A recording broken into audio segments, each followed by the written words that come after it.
Alex, is there anybody in the waiting room? I just let Ann in, but no one else. Okay.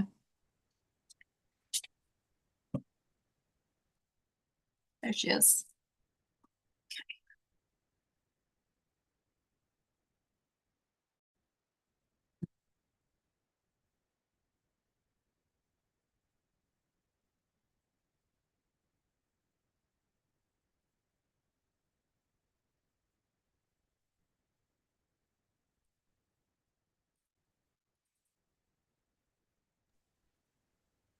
Okay. Connor, did you want me to start or did you want to, or Mayor? Well, I'll start the meeting. I just Okay. was waiting till 7 and it's just now 7 o'clock. Okay. Okay. Alex, is there anybody in there now or? Okay, we'll just let people in as they come in. Okay, I wanted to call this meeting to order. This is the Town of Kensington Town Council meeting. Excuse me, for Wednesday, May 13th. And the first item on the agenda is a moment of silence. Is there anyone wants to lift up? I'd like to lift up. Oh, sorry. Go ahead. I'd like to lift up the Robb family. They live just outside the north boundaries, but dear friends of ours who Esther's father passed away yesterday. Okay, thank you. Anyone else? Anne? Yeah, I'd like to lift up the Andresen family on Washington Street who recently lost their son, Stu Andresen, who grew up in Kensington, was an amazing economist who really did incredible work on behalf of American workers and was lost all too young. I used to run into him at conferences and he had so many great stories about growing up in Kensington. So our hearts are with them all now. Well, thank you. That's very sad. Anyone else? Okay, we could just close our eyes for a moment.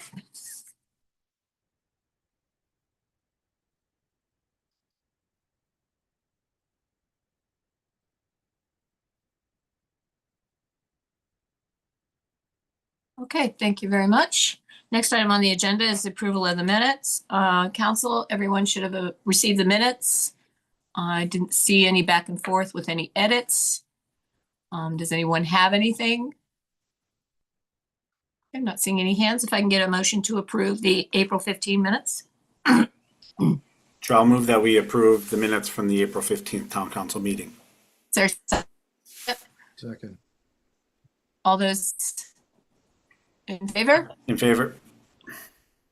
Okay, great. Thank you very much.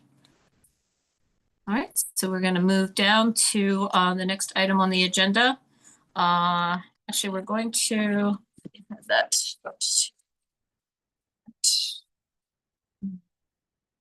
Let's go ahead and do quickly the acknowledgements. Matt, do you want to do the A? Sure. Thank you, Mayor. Council, we've requested a closed session meeting to be held on Monday, May 18th at 8 a.m. With our town attorney with regards to the acquisition of the Kensington Crossing Homeowners Association property. We just want to acknowledge that for the public record. Okay, thank you very much. So council, please make sure you have that on your calendars for the Monday meeting at 8 a.m. at Town Hall. Just to confirm, that is in person? Yes, it is an in-person meeting. We're going to crowd in with all the other furniture into the map room, so we should be fine though. Okay, all right. Thank you, and go ahead and do B, and then we can move on to our guests. Sure. So we have two candidates for town council. Both council member Nate Engel and Ann Lichter are running for re-election, and we have one candidate for mayor. Mayor Furman is running for re-election. Therefore, our regulations do not require a formal election on Monday, June 1st. Our Board of Supervisors of Elections will certify the election at our June town council meeting. Okay. Thank you. And we can, I'd like to have the police officers talk about what they're here for tonight, and then we can go back and decide how we want to, if we want to do an ice cream social or something else. So let's go ahead and move on. And Officer Johnson, Demond is our community officer, and I will let you introduce the two other officers who are here tonight. All right. Thank you, Mayor Furman, and everyone on the call. I'm Officer Demond Johnson, the Community Service Officer for the Bethesda District. This is going into my 16th year with the police department. I've spent my first 3 years in the Wheaton district, my next 5 years in background and recruitment, a short stint in SID. Then I moved on to the third district where I spent 2 years doing the COVID experience. And then I moved on to the Bethesda district where I've been for the past 6 years. I did do a small temp in our real-time intelligence center this past winter, where I spent 2 months there, and we'll get into a little bit more of that. Since Sergeant German has a little bit of time that he can spend with us this evening, I want to go ahead and introduce him. And he's actually one of my classmates from the academy. Sergeant German is in charge of the drone as the first responders, and I'll let him take it from there. Yep, I'm Sergeant Chris German. I've been a police officer with the county for 16 years. 13 of those years were spent in the Wheaton district, which actually has part of Kensington. And then in 2023, I was promoted to sergeant. They transferred me to the Bethesda district where I supervise the central business district team. And then this past December, I was selected for the position to supervise the air support unit with the police department, which includes the drone as first responder program. Thank you, Sergeant German. Sergeant Hall. Good evening, everybody. I'm Sergeant Hall. I've been on the department for almost 13 years now. Most of my time was up in Gaithersburg. When I got sent down to Bethesda after getting promoted, I spent about 6 months on the road there, and then I took over our community operations section where I began working with Officer Johnson. And I think some of you or most of you might already know me. I think I've met quite a few of you. I deal with some of you guys with our upcoming Labor Day parade. So looking forward to working with you guys again. Thank you. All right, Mayor Furman. You're on mute. Thank you. I'm so happy that you all found the time to come in today because we have some incidents that have happened around town. Particularly the most recent one was the rally and the Safeway and a shooting, and that's kind of rattled a lot of people. So and then we have some issues with like a lot of other localities, the e-bikes and things like that. So we're very interested in, and then of course the drone program and how that's working out for you all. So those are kind of the topics that we're hoping to just get some updates on. Okay. Sergeant German. Yep. So I'll just give a kind of a brief rundown of the drone as first responder program. The drone as first responder program started with the county police department back. Our first flight was in October of 2023. And the first site that we stood up was in downtown Silver Spring. That was it's a data-driven approach by where we set up our DFR sites. Downtown Silver Spring is the busiest beat in the entire county, so that's why that area was set up first. From there, we moved to Wheaton. Wheaton was started up in February of 2024, and that's probably when you guys say that you've seen some drones in the area, the Wheaton DFR site is the one that covers the majority of Kensington. The Bethesda site it can't reach all the way up there. So each of these sites has, up until today actually, was only responsible for a 1.2 nautical mile distance from where the launch site was. I can't give out where the launch sites are because some of them are on private buildings for now, but the downtown Wheaton one is in the middle of downtown Wheaton, and it extends all the way up to Georgia and Randolph, and then it goes all the way over to the west to North Kensington. So basically, like the Knowles area is where it'll get to. A lot of what that drone covers is shopliftings from either Wheaton Plaza or the Kensington CVS is one that we get a lot of calls for service for, as well as the Safeway. And the way that that drone operates and all the other drones is we have a joint operations center in the basement of our headquarters where the DFR program and the real-time crime center are all co-located. And the DFR pilots all monitor Live 911. So basically, when a call is coming into Live 911, that's inside of that 1.2 nautical mile circle. The officers in the room who are operating the drones can hear that call live as the caller's telling the dispatcher what's happening. So it also geo verifies where that person is based on their cell phone location. So we can see the phone number of the person calling, see the location where they're calling from. And then once we hear the details of the call, or if we hear some sort of indicator in the call that makes us think it's some sort of violent crime, we'll immediately launch the drone, start heading that way to that location that's pinging on the cell phone before the call taker from our emergency operations center even gets the person's phone number who's calling. So typically we can arrive at calls for service within about 40 to 50 seconds. The way that our emergency operations center works is they have a national standard of the information they have to get in the order they get it in. So typically the person will call and then they have to verify their phone number twice. They have to verify the address and then they start getting into the details of the call. By the time they get into the first few sentences of the details of the call, we're already overhead looking for suspects. Typically for like some sort of street robbery, whether it's in Wheaton or Kensington, by the time the clothing description or the lookout is given by the caller to the call taker, we're already overhead starting to look for people that are either running from a scene or hiding behind something.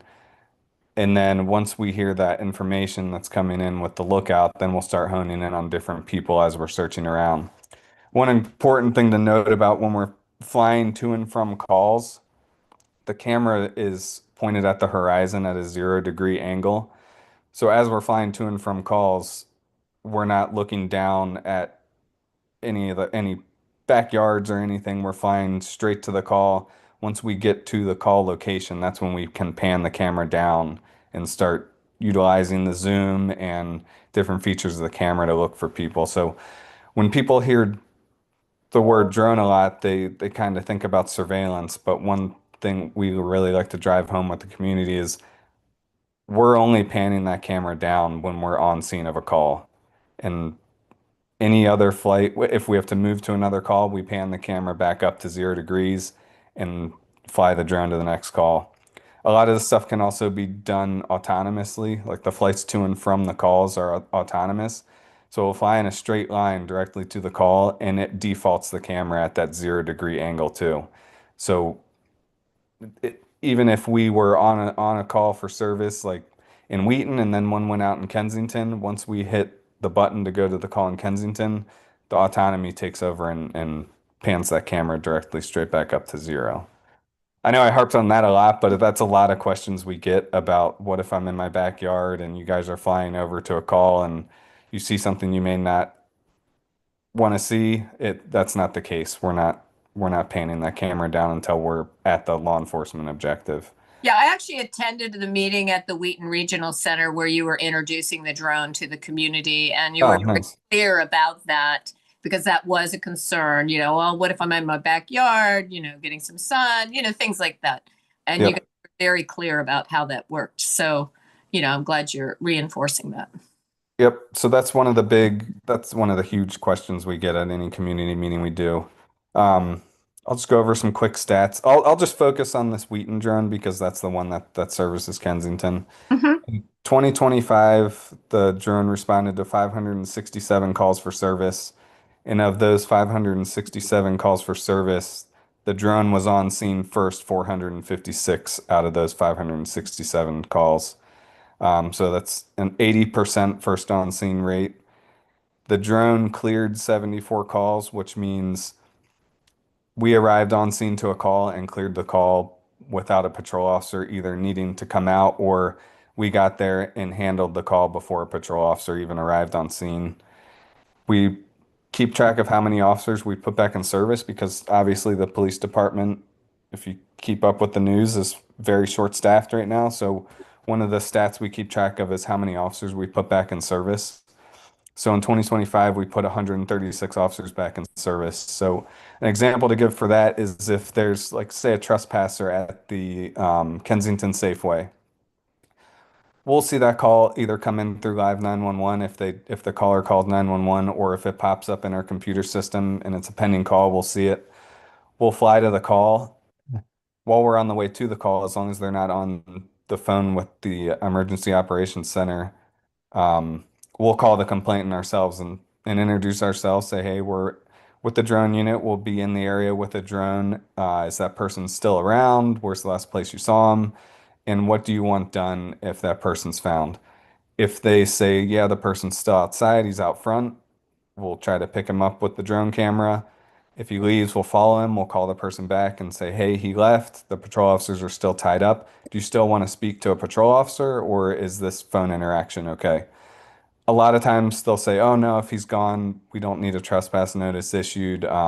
You can go ahead and have the patrol officers disregard. So that puts 2 officers back in service that would have had to go to a priority 2 call like that, where they could be in service for priority 0, priority 1 calls, which are like our code 3 lights and siren calls, like in progress violent crimes. So that frees them up for that. And then the final stat I have for that Wheaton drone is they located 267 subjects during 2025 from the air. Wow. So does that mean an arrest, or you were able just to? No, we keep track of subjects or suspects located. That also would include any missing people we found with the drone, or um, even if we located a subject and the patrol officers don't arrest them, we still located someone for the patrol officers, so we keep track of that. We don't have any impact on what the patrol officers do once the person is located. That's their discretion, whether or not they're going to make an arrest or follow up with charges at a later point. We can only help guide them. Okay. Anybody have any questions for for Officer Jarman? Stuart?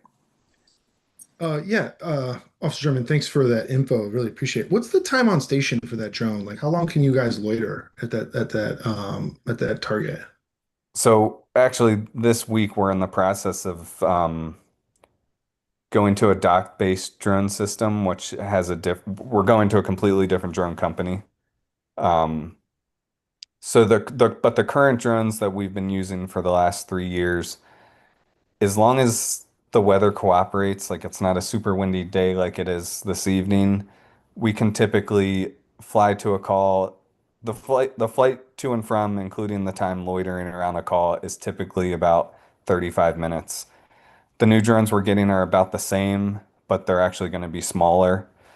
Um, the drawback to the new ones is the ones we currently have, we can bring it back to the rooftop, and there's a contractor on the rooftop who can swap out the batteries, and we can go straight back up.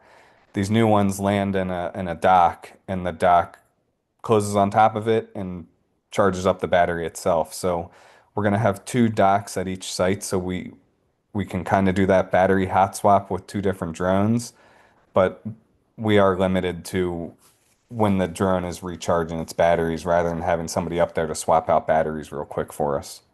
The new ones, the time on scene is going to be about the same. Okay, that's awesome. Second question, and I'll hold my other ones. Is do you guys have a hard floor on how low you can operate the device? Yeah, I'll just address both the platforms because we're still operating both platforms right now. We're rolling out the new ones literally today. We started with it with some of them. The floor for the older platform we were using is we set it at the top of the highest building. So typically in downtown Bethesda, we keep that drone at with a floor of 380 feet and a ceiling of 400 feet because legally we can't go over 400 feet unless there's an emergency. Um, these new drones we're getting, with all the technology they have in them, we won't have a floor. They're actually able to, they have all kinds of different obstacle avoidance features where if we wanted to, we could fly them through downtown Bethesda, and it'll navigate through in between buildings if we had to. Those we're going to keep at because of a new waiver we got with the FAA and not having visual observers on the rooftops. Those will be a 200-foot ceiling, but we're able to go 50 feet above any obstructions. So in a downtown urban area like Bethesda or Silver Spring, even parts of Wheaton where there's tall buildings, we'll still be 50 feet above any structure, the highest structure. But in areas like Germantown, when we expand up there, we'll just be operating at 200 feet because everything's much lower up there.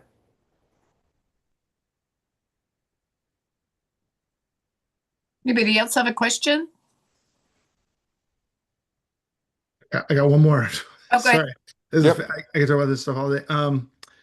How do you guys what's like, and I'm sure if you don't want to talk about this, I understand. What's the comms package like? How do you guys talk into ground forces or any deconflicting with like other aerial assets like helicopters, police helicopters, or any kind of like emergency medical flights? Like, are they talking back to the center, or do you guys, the folks, officers on the ground, talk direct to you guys? How's that work? So we just operate on the same police dispatch channel as the patrol officers. We'll get on the call sign for the drones is Raven. So we'll get on and identify ourselves on the dispatch channel. The patrol officers are all familiar with all the Raven call signs. So we just communicate back and forth on the main dispatch channel with them. As far as any manned aircraft go, like police helicopters, because a lot of times we'll work with the police helicopters. Like PG County will send their helicopter over a lot of times if they're searching for suspects in some sort of carjacking bailout or anything like that. And we'll deconflict with them just over our main dispatch channel. We'll ask them what altitude they want us to stay at and what they want the hard ceiling to be at. And typically they're at least 1,000 feet anyway, so they don't mind that we're at 400, but we do deconflict with them. Communicating with fire rescue services is a little bit trickier because we don't have their radio channels, but that's why they're moving towards this joint operations center because fire rescue is actually in the center with us. So a lot of times if there's a fire at a structure fire at a house and it's within this DFR range of one of these drones, they'll walk over and ask us if we can fly the drone over there. And all the drones have thermal cameras, so we'll turn on the thermal camera and try to help them with hotspots. And when we assist them with a call for service, it will automatically send them a video link to their battalion chiefs or whoever's on scene of that call, and they can watch the live drone video as well. That's fantastic. Thank you. Really appreciate the cross coordination. And I think the residents, if they do encounter a police officer, on the ground, it's good to know that they can, those folks have comms back to the op center so they can communicate with the drone in case they have additional intel to pass around. So thanks for that. Really appreciate the extra information. Yep. So I have one quick question. When I went to the community meeting a couple of years ago, the drones were in a trial phase. It's no longer trial, right? This is technology that we're embracing and going to expand. Is that correct? Yep. Like I said, we're in the process of expanding. I definitely just stay tuned because there's definitely going to be a press release coming out in the near future with what our expansion plans are, especially with this joint operations center, but also with our new platform we're going to. We're expanding another site in the Silver Spring district and another site in the 5th district in Germantown. So that's kind of the first phase.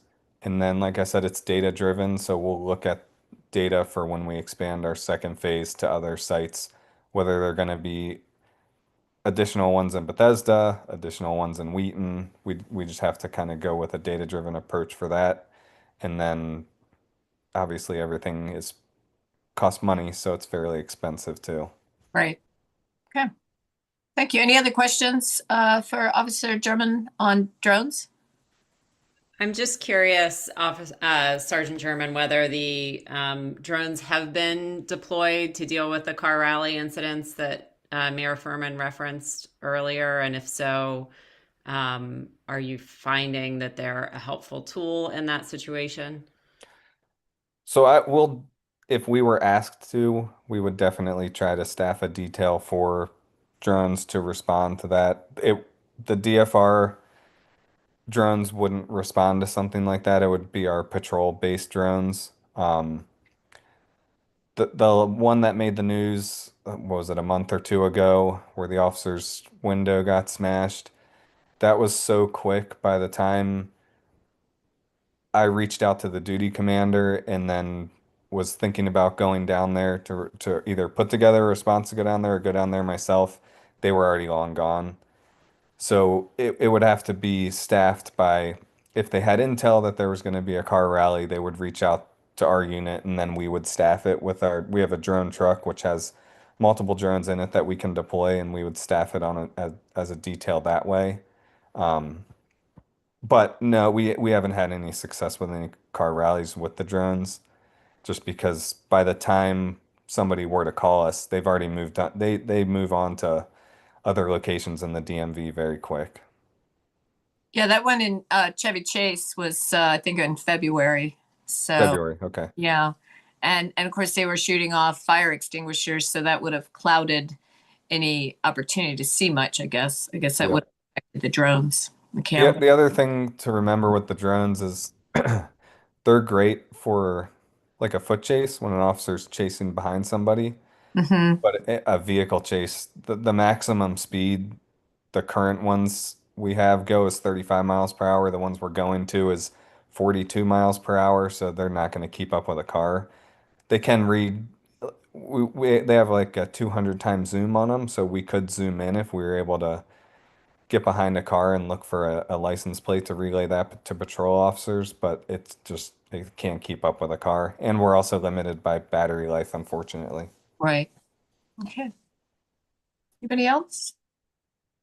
All right. Well, thank you very much, Sergeant German. We really appreciate your taking the time to come here tonight and talking to us about this.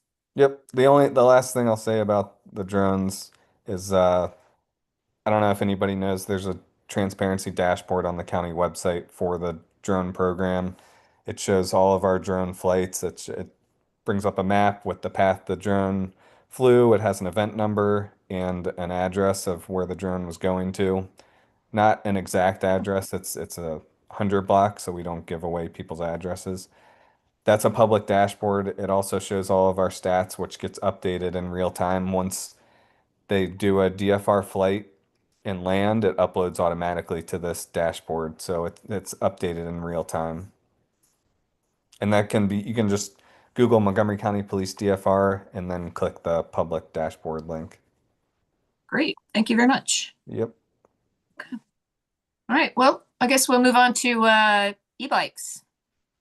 Let's talk about that, Damon. Sure. So like we spoke about earlier when we first started, the e-bike phenomenon is here. It seems like it's growing with the kids as well as with the adults. You see them I saw one in the middle of the road today. I saw one in the bike lane, on the sidewalks. They're all throughout downtown Bethesda. And they'll show up a lot in the areas like where you all live, like in downtown Kensington and things like that. The interesting thing is that you don't see them much in neighborhoods. You see them in the main thoroughfares, and where there's a lot of traffic and a lot of businesses. We've had quite a few issues with the e-bikes. As I stated, Lieutenant Elkin had an experience with an e-biker down in downtown Bethesda, a 13-year-old, where there was an arrest made with this particular individual due to a number of different things, and to include belligerence and things of that nature. So with the e-bikes, at a certain speed, I don't have the flyer right in front of me. I apologize. Sergeant Hall, if you have it, the one I sent out.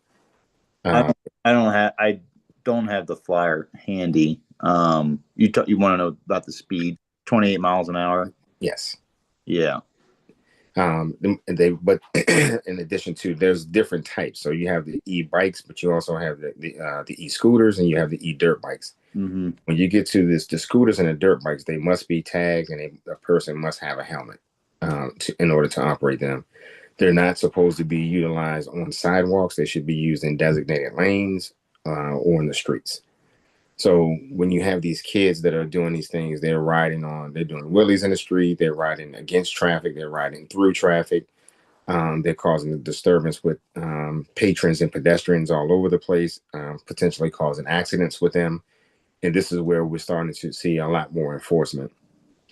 Some of the enforcement is coming out of our unit. Connor, I know you mentioned that there was a visit paid to a homeowner or family in reference to an e-biker and their activities.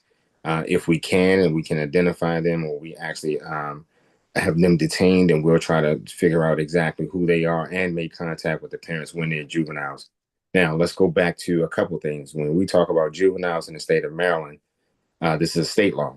So between the ages of 12 and 17, we can't question that particular individual for any criminal activity between the ages of 12 and 17 without an attorney present. So you can see what challenge this poses to us as law enforcement. And this is really one of those things where we need the community's help, but we need more parental involvement. And where it really starts is with parental involvement, knowing exactly what you purchase for your child, where your child is, who they're hanging out with,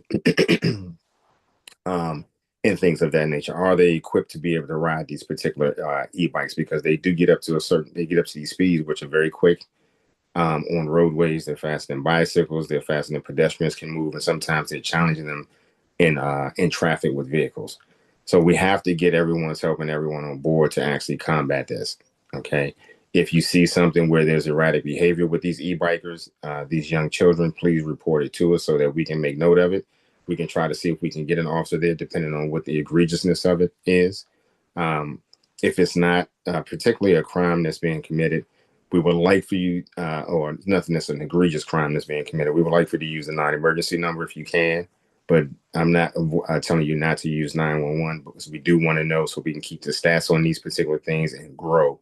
There's a sergeant that's in our district who has done a PowerPoint on it. And the next time I'll see if we can actually have him on board to talk about e-bikes. But the main thing here is they're there. They're in your communities. You see them every day, all day. But we have to get the community's help. We have to get parental help on addressing this issue with these kids and these e-bikes. Parents need to be aware, because they need to know what kind of tool they just equip their teenager with, whether it be getting injured in traffic. We have a lot of fatal accidents with pedestrians. We have car accidents. Everyone's seeing how traffic is these days with the moving of vehicles, the blowing through stop signs, the speeding, the aggressive turns in on different streets, changing lanes. All of these traffic things these things are happening in vehicles, and now we add e-bikers to it, and when they're getting involved in these particular lanes. Okay. Can you give me an example of a crime like, is that like harassing a pedestrian with their bike, or They can. or It can be hitting the pedestrian with their bike. It can be harassing a pedestrian with their bike. Sorry, Hall, go ahead. What were you going to say? Yeah, I just said disorderly conduct. If they're blocking traffic or getting in the way. Yeah. Mm-hmm. Okay. Somebody else had a question as well. I had a quick question, if I can ask. So you mentioned, Officer Johnson, that there were 3 types of bikes, e-bikes, and the 2 that can't go on sidewalks. Does that mean that the regular e-bikes are allowed to go on sidewalks and they don't have to wear helmets? Well, no, all bicycles are supposed to wear helmets, but there's 2 that you have to have a helmet and it has to be tagged. And that's the scooter and that's the dirt bike. So they're 2 different, there's 2 other different bikes. The bicycle form is one where you have to have a helmet. Okay. You can ride it on the sidewalk, but you have to ride it with caution. But we have designated lanes that the county or the state has invested in these particular areas where these bicycle lanes are designated for these particular riders. But we're seeing more where they're not actually in the bike lanes, and they're on the sidewalks and they're in traffic. Mm-hmm. So outside of those parameters is not really where they should be, but they should be obeying the same traffic laws. If you're riding a bicycle on the street, you should still be obeying the same traffic laws as a vehicle. Good. Thank you for clarifying. Yeah, they're a little confusing with some of the e-bikes because there's e-bikes with pedals and then there's e-bikes with pedals. So if you see an e-bike with pedals, it's likely okay to be on the sidewalk or on the road as like a regular bike. But the second it's on the road without those pedals, it's basically a motorcycle that needs to be registered. And it can't legally actually be on the road because it has none of the safety equipment attached to it, like headlights or blinkers or stoplights. Okay. And is it also causing regular bike? I mean, we have a lot of bicyclists. We, promote bicyclists, and is it causing them problems too, having these faster bikes swivel in and around, groups of bicyclists? Is that causing? Yeah, I don't think as much of that as it is the kids are riding the bikes more recreationally to go out and about off road and these different types of things. Okay. That's where we're running into those issues. They're not really using the bike lanes for what they've designated for, the intent for what they were for the people who are riding the bicycles to work or things of that nature. They're riding them all over the place, sidewalks, backyards, in the middle of the street, riding wheelies in the middle of the street, causing traffic backups and things of that nature. So we're talking about a little bit outside of that. Okay. And scooters, are those like the ones that you rent, or are these different faster scooters? Yeah, you can rent them. I mean, the scooters, they're pretty much like the same thing, like the ones you see where you have the delivery people. Okay. Yeah, stand-up ones and then there's the sit-down ones. The sit-down are basically motorcycles that also need to be registered like a motorcycle. Mm-hmm. Okay. Wow. That's registration and helmet. Yeah. Yeah. The stand-up ones are fine to ride, kind of like a bicycle. Yeah. I mean, you see a lot of people who are, renting them and they pick them up. They don't have a helmet because they just decided, oh, there's a scooter. I'm just going to, ride it up the couple of blocks to get to where I want to go. And then I'll leave it in the middle of the sidewalk. So, this is true too. Yeah. We do. And the same thing with the bicycles that they rent. We see them laying around everywhere. Yeah. So it's the new age. It is a new age. Well, I mean, leaving it in the middle of the sidewalk. I mean, come on, guys. Yeah. And they do get picked up. So I do see the trucks coming to pick them up. Our public works guys, they pick them up, especially if they're sitting in the middle of the sidewalk, and then they just put them behind town hall and just, wait for somebody to come get them. Yeah. So. Yeah. So I have a question about enforcement. I mean, I understand the rules around having an attorney present, but when you do get to a point of speaking with parents, have you seen that there are any particular tactics or approaches that work to change behavior of the youth or enact, consequences for their behavior? Well, I mean, what I'll say in general is this, aside from just e-bikers and just crimes in general, parents are usually more concerned about getting the child back, getting them back more in their custody and speaking with them when they get home. It's more about a protection for them at that particular point in time. So, we do occasionally get the apology for their behavior, but once they leave us, we don't know exactly what's going on. And that interaction with us and the parents is usually very quick. Because when we get a phone call, depending on, and I'll say most parents, I will say that I'll go with the 99%. Most parents, they're more concerned about picking up their child and making sure their child is safe, and they're shocked that something happened. So they're quick to get there once we've made the phone call to pick them up. But we don't see a whole lot of the deep down apologies. It's more or less, I'm sorry that happened. Some parents are they move away from it altogether. They're just ready to get the child and go home. But for example, could there is there grounds for some kind of a record so that when they go to get a license, or that you require extra education or anything along those lines? Well, so with the children, when we take them into our custody, we'll actually fingerprint them, contact DJS, and see what they want to do, especially if the person already has a lot of infractions, and then we'll call the parents to come pick them up. As far as the education goes, the officer typically will give them we'll talk to the children about these different things that they're doing, their activities, what they should be doing, where they should be going, where this can lead them, and things of that nature. But as far as when they get older and they get their license, I'm not really sure how that adjudication process goes. I will say, with traffic charges, it is much easier to hold the parents accountable as well. Usually it's much harder to do when it comes to the criminal aspect of things, but for traffic stuff, like with these e-bikes, we can charge the parents as well as the child. So like, yeah, there's specific charges for allowing your child to ride an unregistered motor vehicle and allowing your child to ride an e-bike or bicycle without a helmet.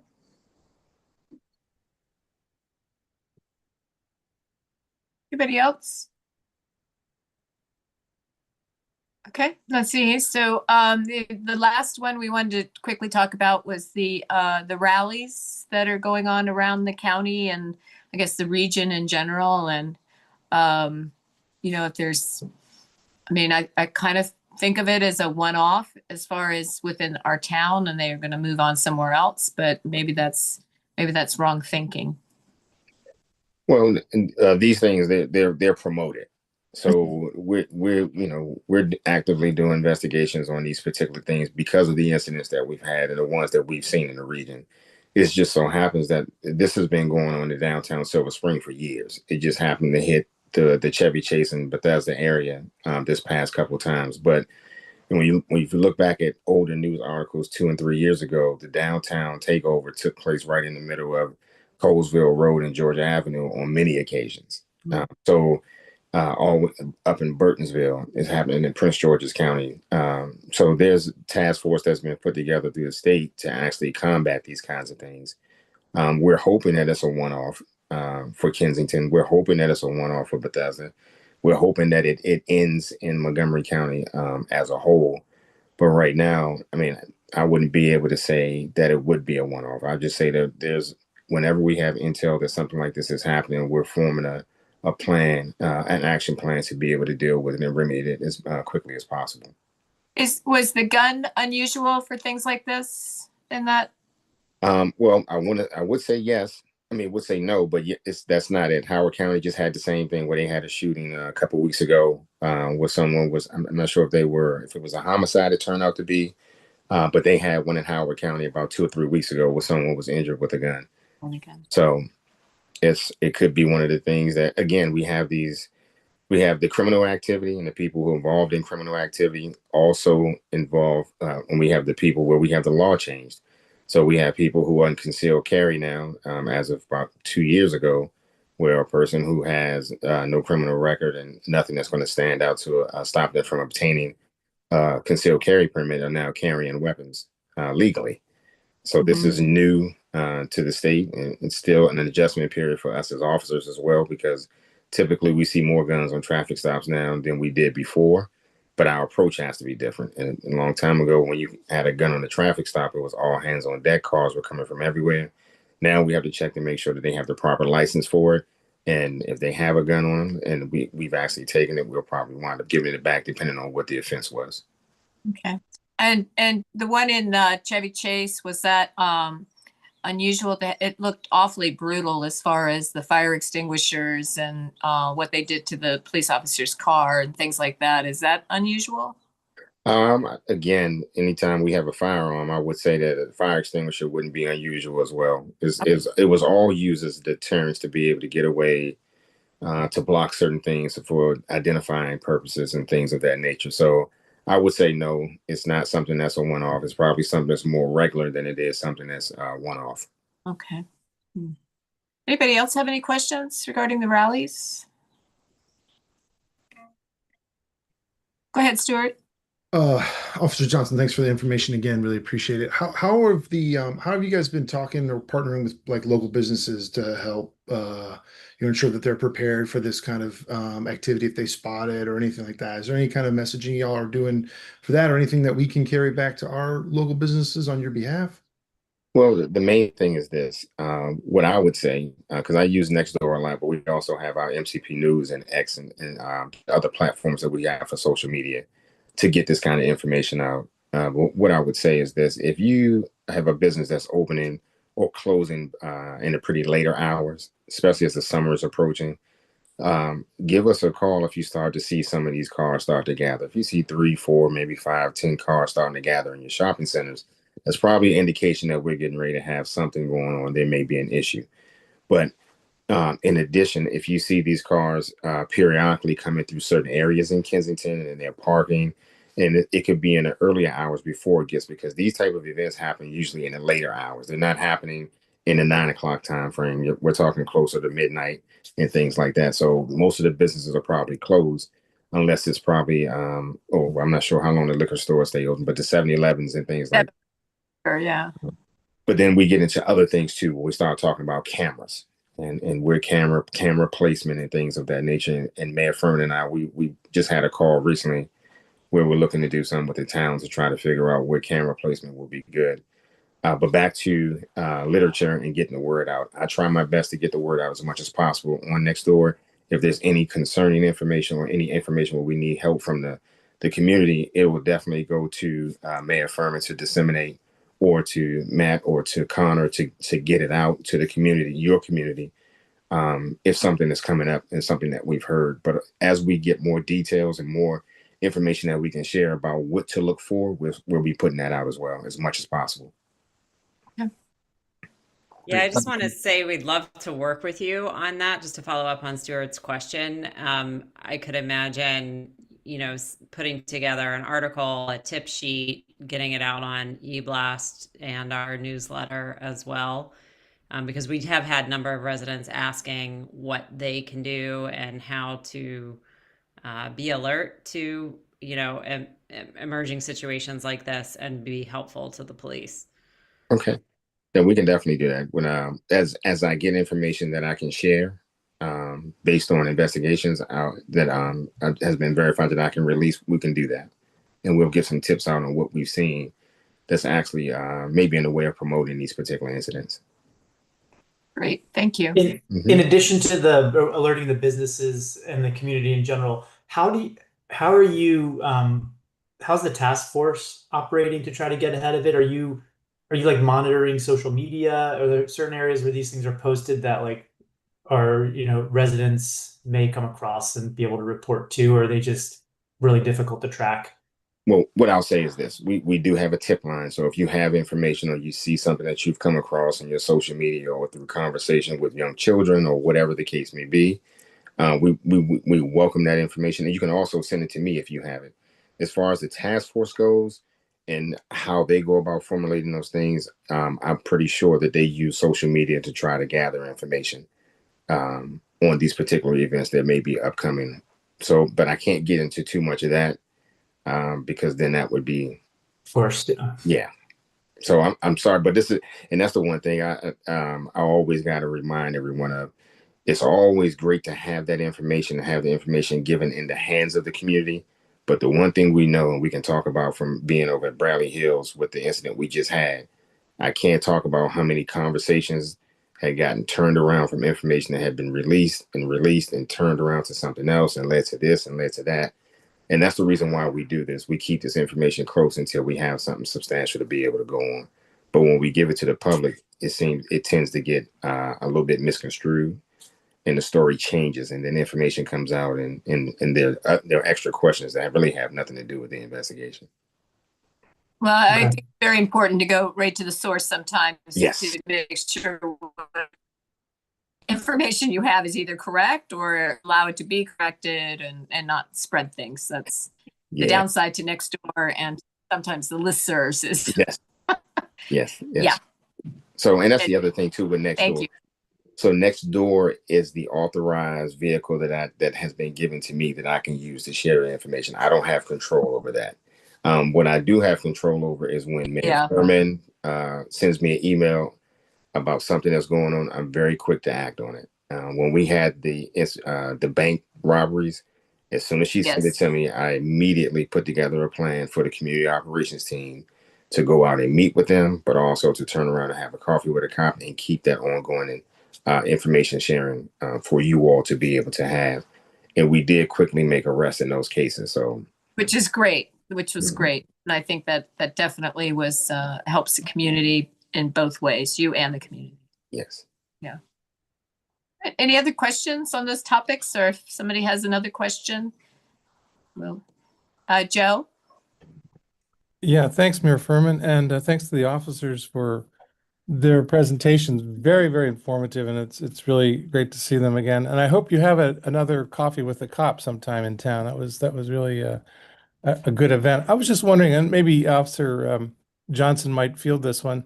I know there's been a lot of reference to the Safeway rally and that incident, but I just wonder if you know what the single most frequent complaint that the county police receives from within the town of Kensington. The town of Kensington. Is it like the single most frequent complaint related to parking or speeding or theft or loud noise or trespassing? Just do you know what the single most complaint that you guys receive from the town of Kensington? That's a good one. But what I can say is, at one time it was graffiti, and that was more so coming from over in the HOC area, where they were located. We have parking complaints all the time. Sergeant Hall can probably speak to whether or not we have speeding complaints and things like that. But the trespassing, the graffiti, and pedestrian safety, those are the top three. Yes. And you mentioned parking complaints all the time, though. Parking complaints, we do get a ton of parking complaints there, yeah. But those so within community operations, some of the parking complaints come directly to me, and then I send them to Sergeant Hall for our traffic team that we have to actually go out and address them. But most of those go to the non-emergency number, so patrol gets them.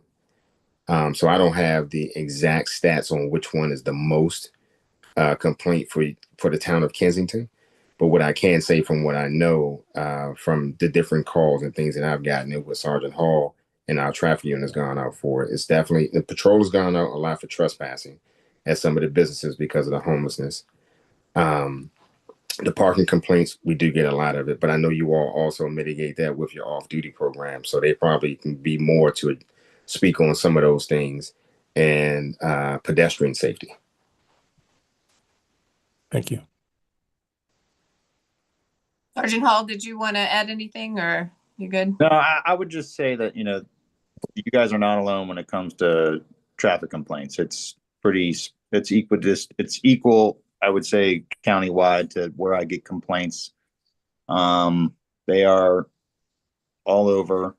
And I would just say probably one of the biggest things we have in your area is theft from auto. Theft from auto, yes. Yeah. So that's a big one. The more you can get out, not to leave valuables in your car, the easier my life would be. More people lock their doors, the easier my life would be. So that is always a message I like to put out there, is just don't leave $10,000 cash or your very expensive music equipment or your computers in your car, even if it's for a minute, because it can happen any time of day. So. Yes, I second that. Yeah.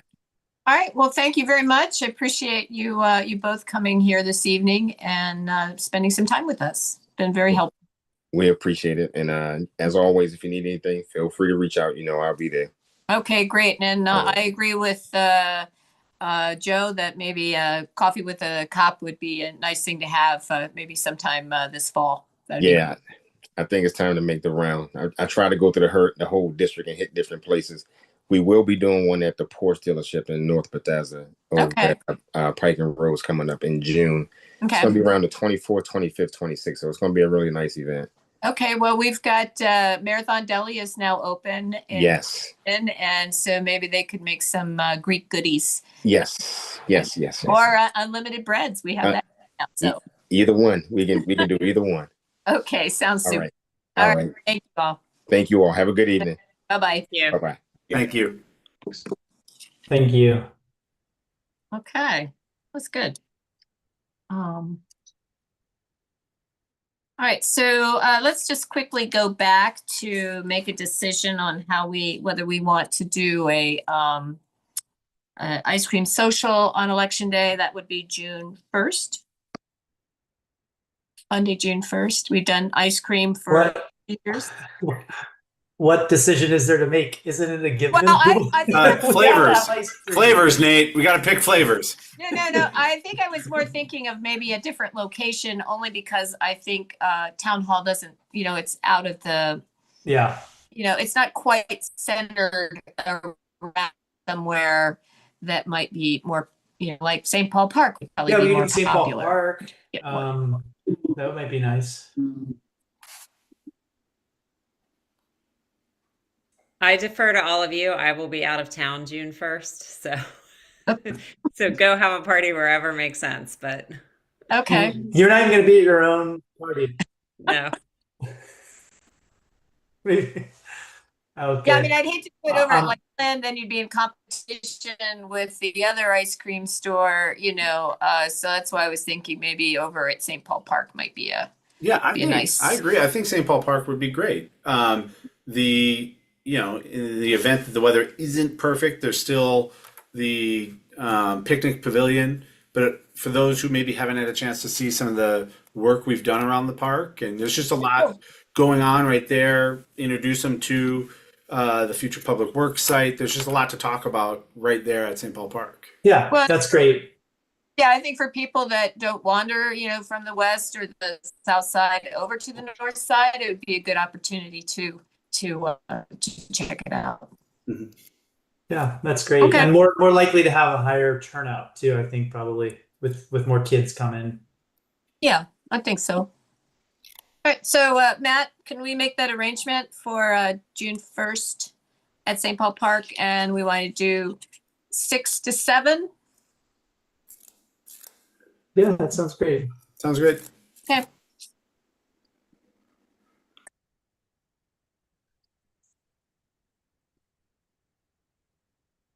All right, good. All right, so number 3, Matt? Council, we need a waiver for alcohol to be served at St. Paul Park for the 5th annual Juneteenth event on Saturday, June 13th. Just a regular motion in this office. Okay, who wants to make a motion? I'll make a motion that we provide an alcohol waiver for the Juneteenth celebration on June 13th at St. Paul Park. Second. so- Oops, sorry, second. All those in favor? Aye. Aye. Aye. Great, thank you very much. Okay, let's go through and get any reports that people have. Anybody want to start, or do I just get to pick? I'll start. Let's go with I'll Nate. take- He's on. All Nate, you get to go. right, Con. Oh, great. I don't care. You guys fight it out. Okay. I'll just go. I'll try to be really quick. So I wanted to just a couple of quick things. I don't know. Tracy, you and I talked about this a little bit. If now is the time to suggest the thing about bottled water, but in the spirit of our soon to be submitted recertification application for Sustainable Maryland, we were looking at various ways to get more points.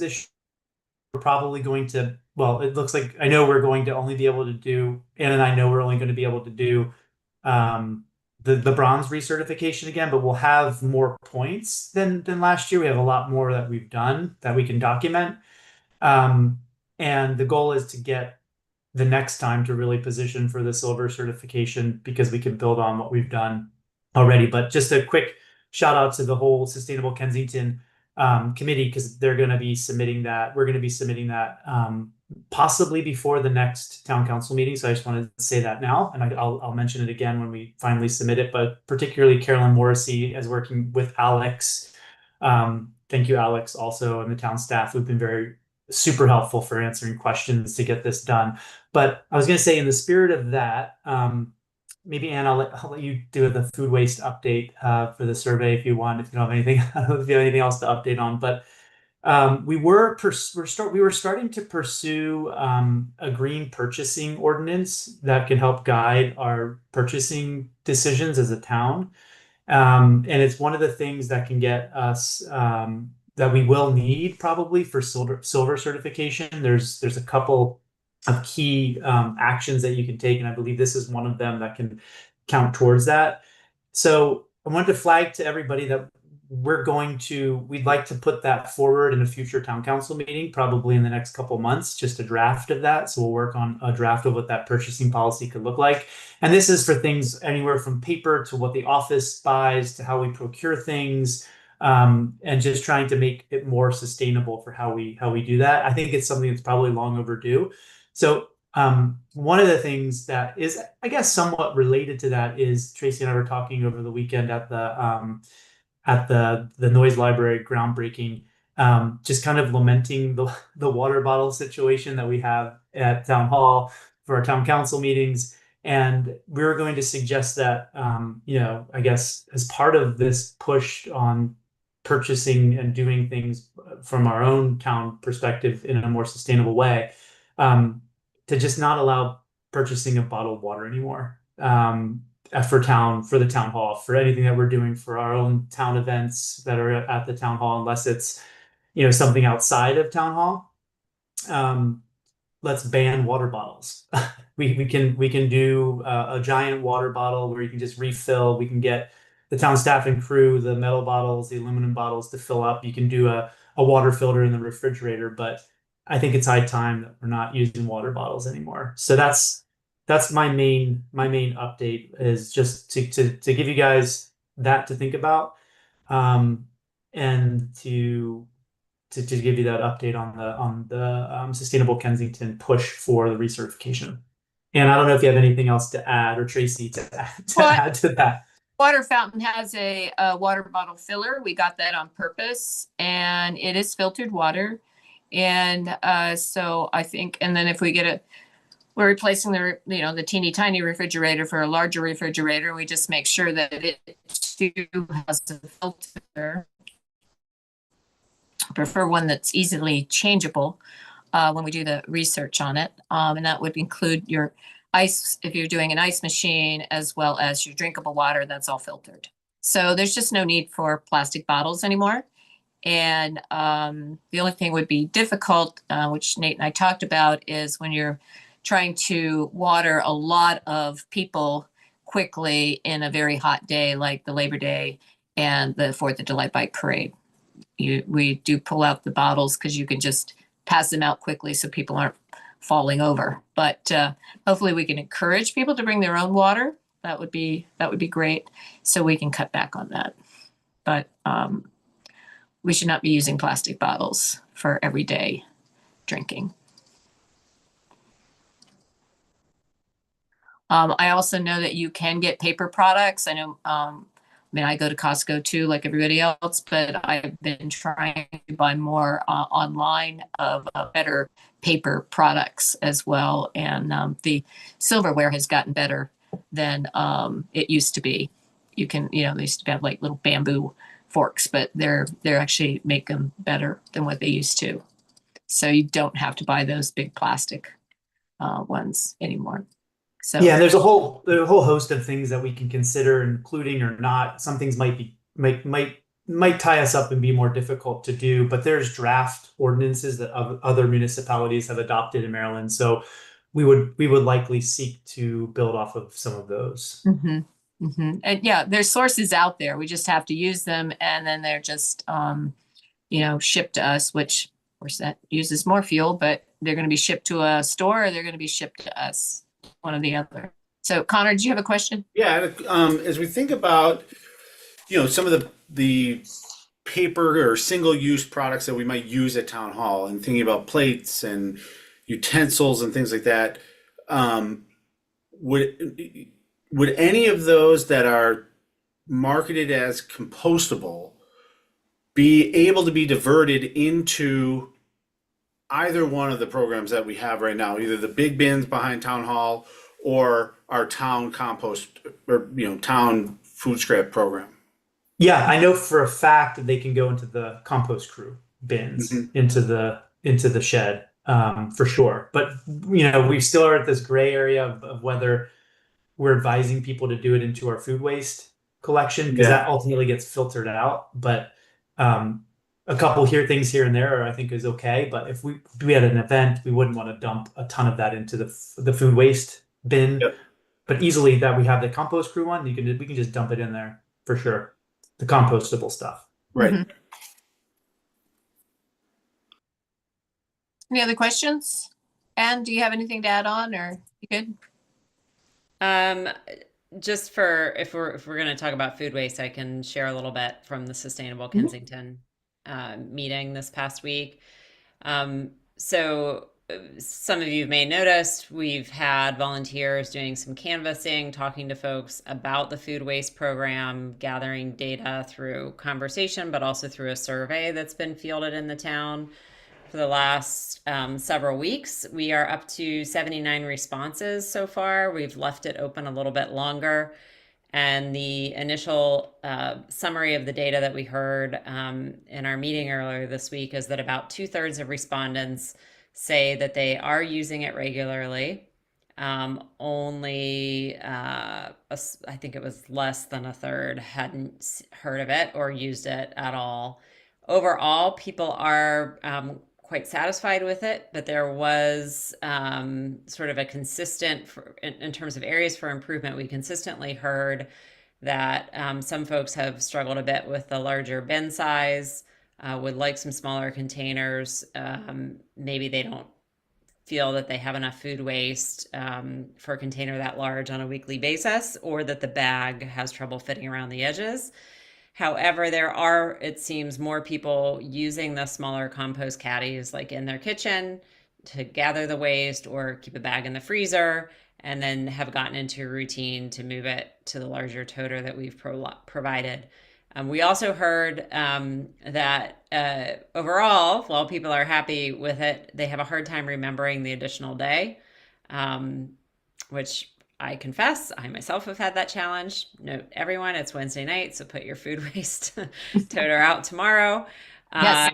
And some question about feasibility of finding the right compostable bags or ones at a good cost. So we had some good conversation around how to do more education and outreach, identifying some like block captains, food waste captains who can help socialize the concept within their sphere of influence, within their part of the neighborhood. And maybe doing some more outreach at community events.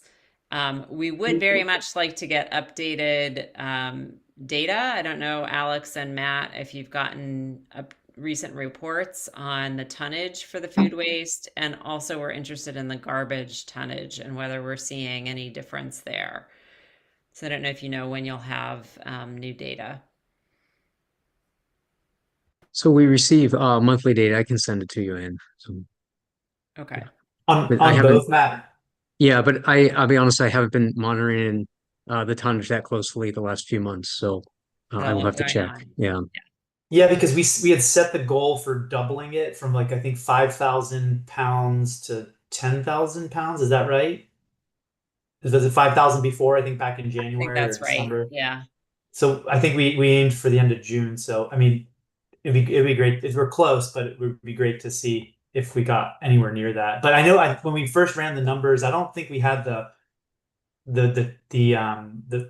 regular waste numbers to see what we had displaced possibly. But you have them, you said now.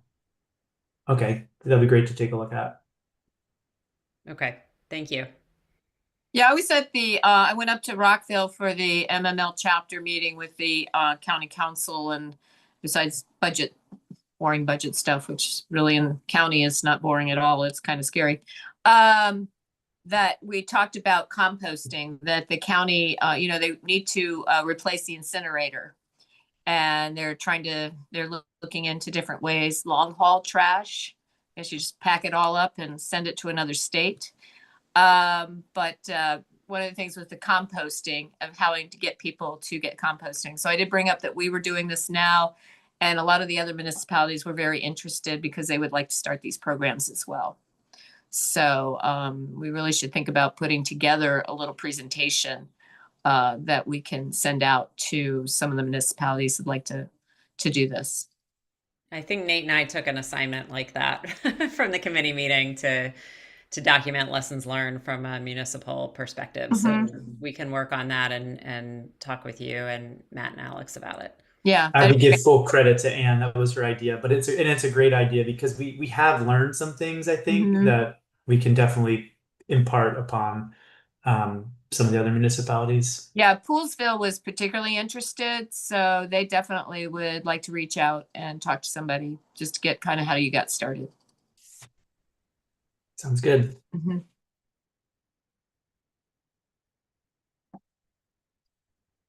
The Okay. only other thing I'll say on Sustainable Kensington, I just want to give a shout out to Andrew Henderson, an Eagle Scout, some of you may know, who lives on Frederick Avenue. He rallied his troop and completed building and installing 2 insect hotels, one on the south end of Clum Kennedy Park near the bird sculpture, and the other behind Ernest Memorial Park. He's going to have signs added to the side of them explaining what they are. But it was a great effort on behalf of the troop. Okay. Well, when when they do the Eagle Scout ceremony, hopefully either one of you could attend, or I can try to attend as well. I haven't been announced yet, but I think it would be nice if somebody from the town attended the ceremony. Please let us know. And just one more follow-up from the food waste survey. We do have a couple things that we had said we would do after, now that we've collected the information, including getting digesting it, synthesizing it, putting another article in the journal, maybe doing some raffles, getting starter kits out there for people at the farmers market or other public places, designating block champions or captains to really get the word out to the people who have the bins sitting there that we surveyed, and they said, it's sitting right there. I've never used it, but I know I should. There are so many people that we encountered like that. So we're really going to do a push now afterwards. We just have to organize over the next couple weeks. Yeah, we the June journal will be the last journal until the next one would be in August. It'll come out like mid-August to promote all our September things. But if you want to do like a standalone 4-page little thing that people can keep, we could do that certainly and send that out separately. So it might be nice to have all this information in one little packet, so people can always hold on to it and see what they can put in, can't put in, and things like that.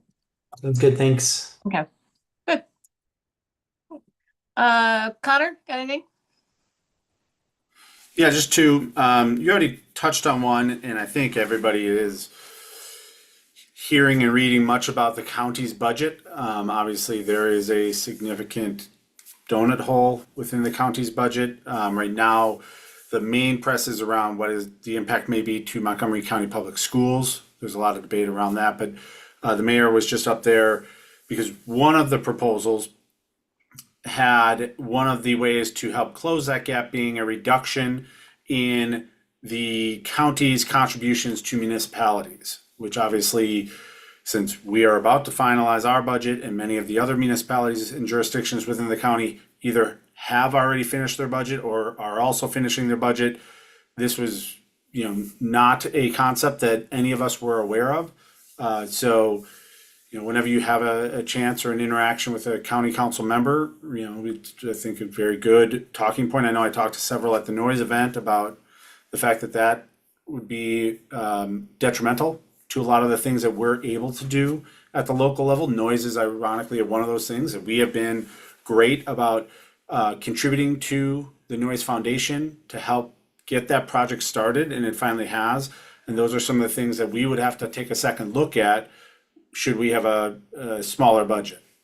So let me see. The only other thing, we also, it came up, but just to formally announce that Marathon Deli is open and it is a hit. And I loved when I drive home, especially the outdoor area is being highly activated. I mean, there's just always people out there eating. It's bringing life back to that corner. The nail salon, I guess their build out is going really, really well. I didn't get a date from Michael Sanders, but I'm working to get a date and an update on Meza. And I should have that back. I might be able to bring it to the council on Monday at closed session, but certainly by the next month's council meeting, we'll just get an update on the final tenants within that shopping center. Yeah, I went by there today. I was actually going to M&T, and you could tell it was being successful by the amount of garbage at the where the dumpsters are kept in the parking lot. And I did mention that they need to up the number of times that it is picked up, because when you have a food business filling that dumpster, you really need to empty it more than once a week. So they said they would reach out to Michael and let him know that he needs to I will up the game here. begin to play phone tag So this week. So when I do talk to him, I will also bring that point up. Yeah, because I have two food businesses that fill the dumpster where I work, and it's a 3-time pickup a week. So just because of the amount of food that's brought in. So, okay, great. Can I, since you mentioned garbage, and I have written this down, I wanted to flag this and I forgot to, sorry. What is the situation? I should know this, but who's responsible for emptying the trash at the skate park, the HOC? Because it's been the last, I mean, it's the trash cans are overflowing. It is Montgomery County Public Schools responsibility. I know the town did it last time because they had not done it. There was that flux period. But we can reach out to, and they're cutting the grass, but I wouldn't say they're cutting it well. But yeah, I can mention that too. Yeah, that's what I was wondering, because I knew they were responsible for cutting the grass, but the trash is just not getting emptied and it's just spilling over, and it's kind of they're still in flux. They're apparently, I found out from Greg Ossott that that it's people, workers in the Carver building, which is apparently not in very good shape. And so they're moving people out of that building into the HOC building. So, okay. But yeah, let me, Matt or I will reach out to them and remind. Thank you. Yeah. Because that will definitely bring about little rodents. And okay. Anything else? Stuart, what you got? Yeah, one item for the council to be aware of. Ann and the mayor and I met with the parking task force last week. Was that last week already? The 4th? Wow. The 4th, to talk about the parking study. And I think it went really well. The Walker consultants came. We spent, I don't know, 2.5 hours on the phone or on a Zoom with them. They are, I don't know, I just want to confirm with Alex whether they actually started walking the town with you, or they have. Okay, great. So that's good news.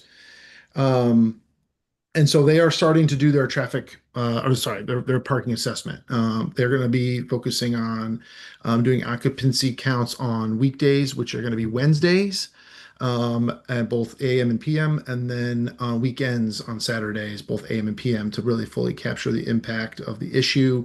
We did provide some prioritized places for them, and and some areas where we had noted some regular issues with parking. There was some residents who are members of the parking task force who provided some feedback about things that they're seeing in and around their neighborhood, which was great. So there's some do outs, but I think all in all, we are off and running with Walker. And so far, Alex, I don't know if so far thumbs up, thumbs down. It seems like they're pretty engaged. Thumbs up. So we expect a pretty sizable deliverable from them once this wraps. The MTC PBAS is meeting with them next week to talk about that. That's on the 19th at 7:30 to get their input from a pedestrian safety perspective. We asked whether they were going to be addressing some of the ADA concerns that we have with some parking. They rightly said, hey, look, that's an entirely separate study due to the complexity of that, but they would nevertheless flag issues that they could flag for us in the report. So all in all, I think early returns are positive. They seem pretty engaged, and they have a very thorough approach. So I think we should expect something pretty detailed when it does come out. So it was a good news story. Great, thank you. Yep. Did you see Just a quick question. Did you say they're doing their data counts on Wednesdays only? Are they going to do any over the weekends? Yeah, sorry, Wednesdays morning and after and evening, AM and PM, and then on Saturdays, Okay, AM and sorry, I PM. missed Saturday. Yeah, yeah, yeah. Okay. And we did, we flagged like, hey, look, like some of these businesses really get going in the evenings, and that's really where you need to be. And they said, yeah, we get that. So they would manage both days. And they're doing the walking inventory that Stuart referenced to get a complete data inventory into GIS, but they're also have picked a couple of times to use license plate recognition for tracking turnover, and we specifically asked that they expand their plans a little bit to include a weekend because of the pressures we see on the weekend.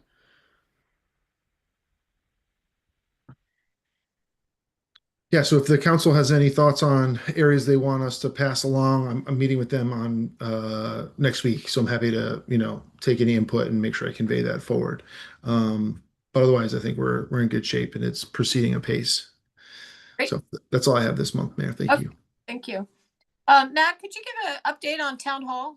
That'd be renovation. Sure. So we're about 5 to 6 weeks out from moving in. If you have an opportunity, council, please stop by. It looks pretty good up there. They're doing the painting this week. The flooring is scheduled beginning this coming Monday, the 18th. Yeah, actually, don't come during the flooring. Yeah, don't come during the flooring. Once the flooring is complete, it needs 72 hours to seal. So there'll be no access to the second level of the building, probably late next week into very early the following week. But if you have some time the next couple of days, please stop by. You can see pretty much the new office outline and what it's going to look like. And it's Matt, the floor on the third floor as well. Yeah, so they're refurbishing. Oh, I will, because Councilmember Lichter did ask me this question earlier. I will confirm we are refurbishing the hardwood floor on the main level, which is the main entry, the second level. There will be carpet in the hallway down to the restrooms. Yeah. Just because of the traffic, but we are able to refurbish the existing or the original hardwood floors on the main level, and we will be able to refurbish the original hardwood floors on the office level as well. The steps will be carpet for safety reasons, but we were pretty happy. There are a couple change orders. We're about I think $7,600 over budget right now. Half of that is the refurbishing of the hardwood floors. I don't anticipate any more change orders. But like I said, we're about $7,600 over budget. So.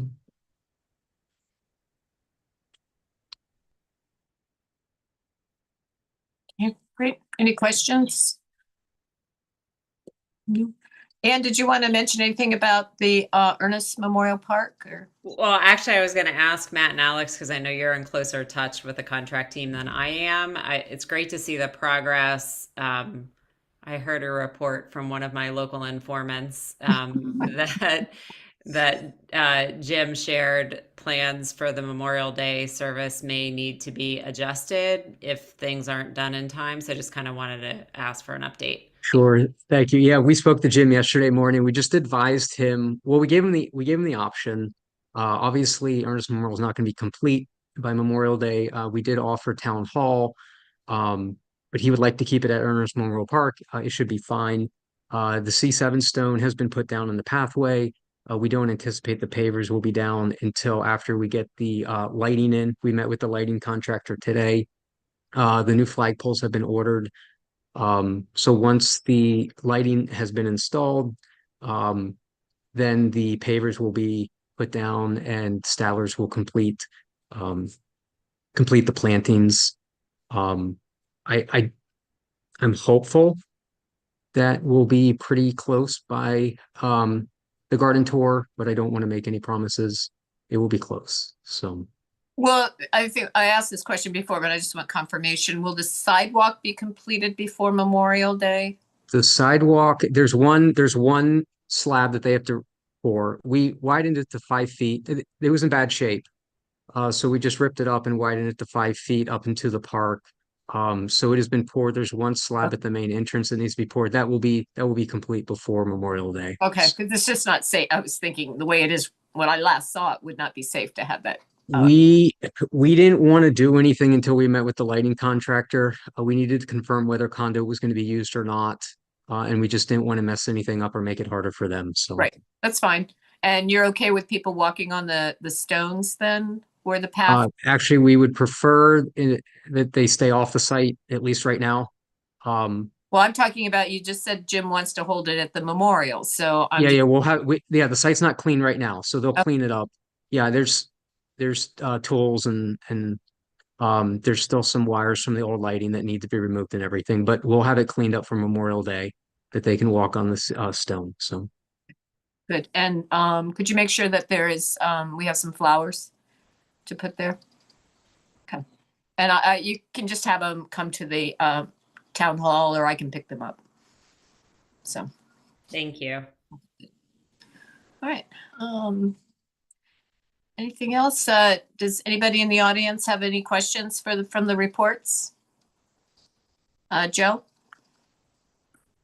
Yeah, thank you, Mayor Furman. On the food waste survey, I just wonder what was the response rate? I think Councilmember Lichter mentioned 79 respondents. And how many surveys were distributed? Good question, Joe. Because we did both paper and digital, it's a little hard to estimate. The digital distribution was done mostly over the listserv. I don't know if it did end up going out on Facebook, but there was talk of putting it on the Facebook page as well. And then when people are handing out the survey, it's basically a QR code to direct them to, the online form. Were the survey takers deployed throughout the town? Because I've been waiting for them to show up at our house and eager to take the survey. Yeah, I mean, we've divided up. It's possible that they haven't made it to your house yet, but we sort of divided up quadrants. But the survey is also available online, and we can include it in the minutes from this meeting as well. And I'm happy to forward it to you. Sure. I would love to see it. And is it available online at the Town of Kensington site, or what's the? No, I don't think it was. Nate, correct me if I'm wrong, but it's just gone out via email, and I don't think it's on the website. Okay. 79 respondents is not nothing, but it's not a huge response rate. So, you might be a little bit wary about drawing great conclusions from such a small sample, but it depends on how many people were asked to respond. A question for Councilmember Engel. Do you know how close to the 10,000 pound goal the town has reached over the last, because this program, the food waste program, has been underway for close to a year, right? Yeah. So thanks, Joe. We don't know. That's why we want to get the data, because we have the count from, I think it was November. It was when we got the information. We set this goal to double it, I think, from 5,000 pounds to 10,000. But that's what we'll hopefully be able to tell in the next month or so, because again, the goal was set for the end of June. And is that a plateau, or is that just a one level to reach and continue onward? Hopefully. I'm sorry, I didn't get the. I said it's just the beginning. Hopefully, it was just a something for us to strive towards. Okay. We hope to get more. Okay, good. Thank you. Yeah. The Councilmember Sparker mentioned that the Walker consultants are off to a vigorous, serious-minded start. I've really been impressed with their eagerness to learn about the problems and issues and pressures that the town faces. This outreach that they've begun with is really very promising, I think. I do have a lingering question about the town's RFP for that led to Walker's selection. And this is a question that's rooted in advice that the council has given several times over the years, that if you see something, say something. And real quickly, the final version of the RFP contained several references to Kensington as a city. And I was surprised by those references. There were 5 in my counting. And I just wonder how these erroneous references to Kensington as a city infiltrated the RFP that was sent to, many prospective consultants. Was this a case of superficial proofreading, or just how did that happen? I asked because I looked at earlier and reviewed earlier drafts of the RFP, and there was nothing in there referring to Kensington as a city. So I'm just curious as how that happened. I take responsibility for the final draft. Anything there was an error on my part, and it's a typo. A typo. Also, there was a reference to UMD, which is the acronym for the University of Maryland, and the RFP had nothing to do with the Also University a of Maryland. typo. So, again, why was this in there? Was this a lapse in proofreading, or? I mean, I would say, Joe, it didn't seem to have any material effect on the procurement, and I'm glad that you also have noted that the team that we're under contract with is doing a good job, and that we've got plenty of work ahead to do with them. Well, this was a big undertaking for the town to get this RFP out there, and I must say, superficially, it looked good, but I was really surprised after having worked on early drafts of this that there was the references to erroneous references to Kensington. I'm just raising this question because it's not it's a useful question to keep in mind, I think, in future RFPs. Okay, thank you. You're welcome. All right, anything from the town staff? Yeah, thank you, Mayor. I wanted to make a couple updates. Councilmember Engel requested an update with regards to our railroad crossing elimination grant. I would like to announce that Alex and I did meet with the MTA team for a kickoff meeting. The subcontractor, the engineering subcontractor is WRA, who we do have a relationship with on prior contracts. We've met with them. They are looking to do some community outreach, which I will reach out to Councilmember Engel and Councilmember Sparker later about, specifically with regards to meeting with the MTC PBAS.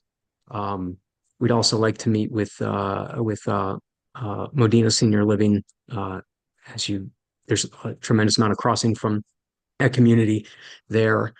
And speaking with Chad, who is the project lead from WRA, they're hoping to have a report back to us probably by December.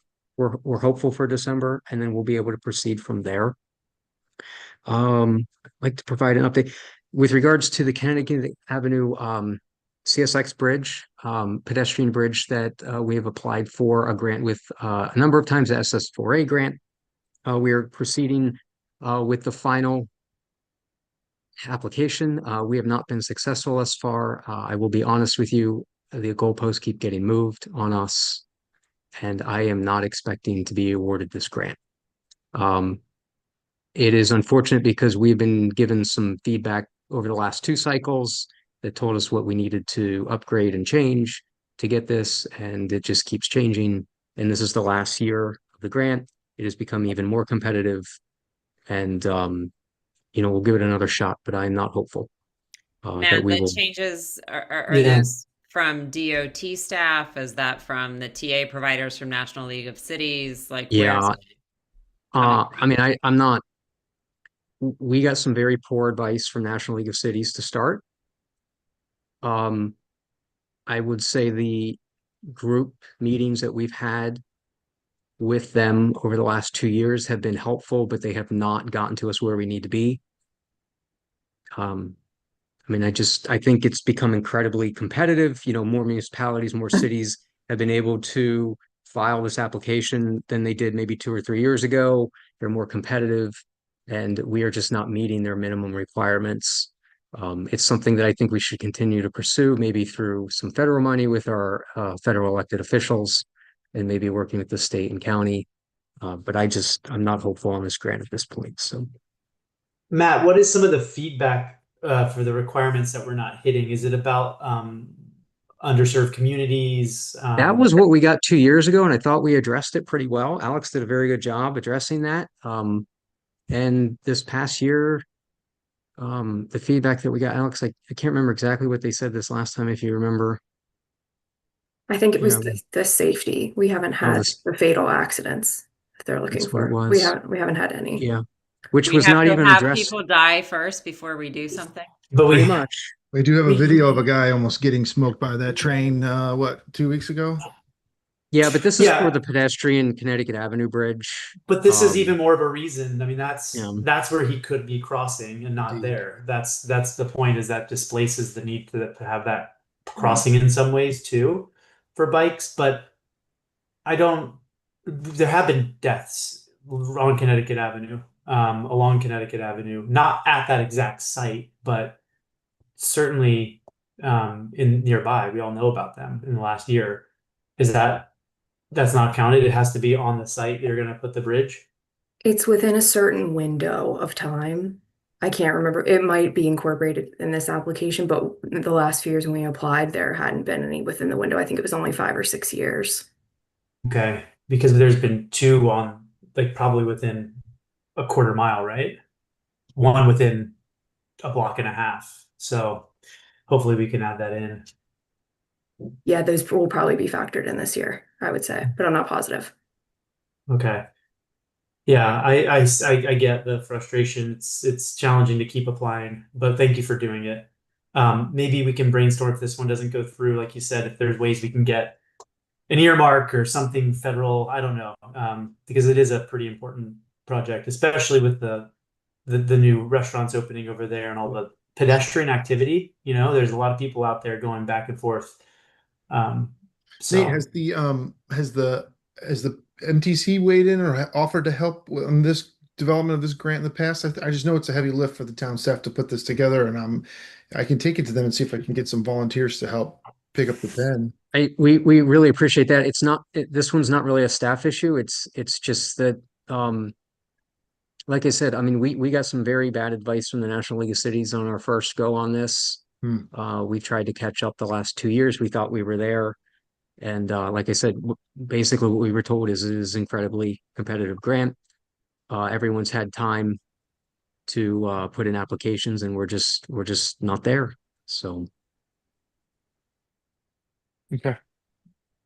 Well, standing offer. If there's if we can help carry any of the load, just let me know. And we'll take it back and we'll see if we can get some support. yes, I mean, Mayor Furman and I've talked about, trying to work with our federal elected officials on doing something. I think this might be a good opportunity. We've had some meetings previously with Senator Cardin's office before he left office, and Senator Van Hollen's office about some earmarks. So maybe that's the route we can go. So thanks, Matt. I think there was one more I asked you about, right?